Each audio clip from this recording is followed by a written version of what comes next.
इस वक्त की बड़ी खबर ईरान इजराइल युद्ध पर आ रही है, जहां पर दोनों मुल्कों के बीच तनाव लगातार जारी है और इसी कड़ी में कई लोगों की मौत भी हो चुकी है। ईरान में लगातार तबाही का मंजर देखा जा रहा है। इस पूरे मामले पर अब पाकिस्तान भी कूद आया है। पाकिस्तान ने भी कह दिया कि अगर ईरान पर इजराइल की तरफ से कोई भी परमाणु हमला होता है तो जवाब में पाकिस्तान भी परमाणु हमला कर सकता है।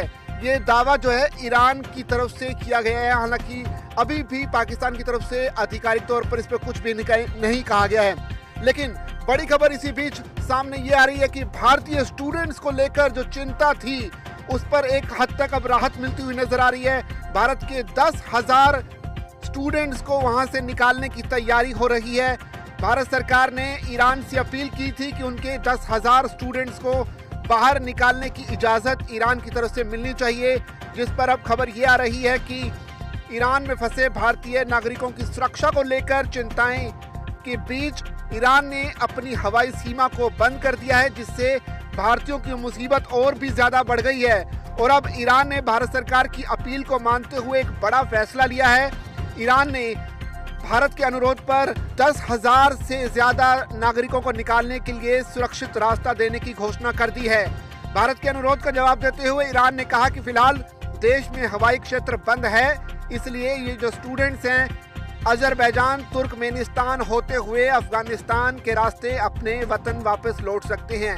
यानी भारतीयों के सेफ पैसेज का रास्ता तय कर लिया गया है। ईरान में जो तनाव है इजराइल के हमले के बाद, उसके बाद भारतीय स्टूडेंट्स और वहां काम कर रहे लोगों की वतन वापसी सुनिश्चित करने के लिए सरकार की तरफ से अपील की गई थी, जिस पर अब ईरान ने अपना रिएक्शन दिया है। उन्होंने समुद्र के रास्ते ना सही, एयर के रास्ते ना सही, अब जमीनी रास्ते से भारतीयों की वापसी का जो रास्ता है वो सुनिश्चित कर दिया है। इससे पहले ईरान में भारतीय दूतावास ने रविवार को जानकारी दी थी कि वह स्थिति की लगातार निगरानी कर रहा है।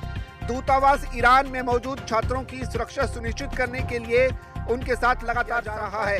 वहीं ईरान की तरफ से मिली मंजूरी के बाद भारत जल्दी ही अपने नागरिकों को सुरक्षित बाहर निकालने के लिए अभियान शुरू कर सकता है। इसी बीच कल रात Tehran university of medical sciences में अंतर्राष्ट्रीय छात्रों के लिए बने एक हॉस्टल के पास एक अटैक हुआ। इन हमलों में कश्मीर के रहने वाले 2 भारतीय छात्र भी जख्मी हो गए।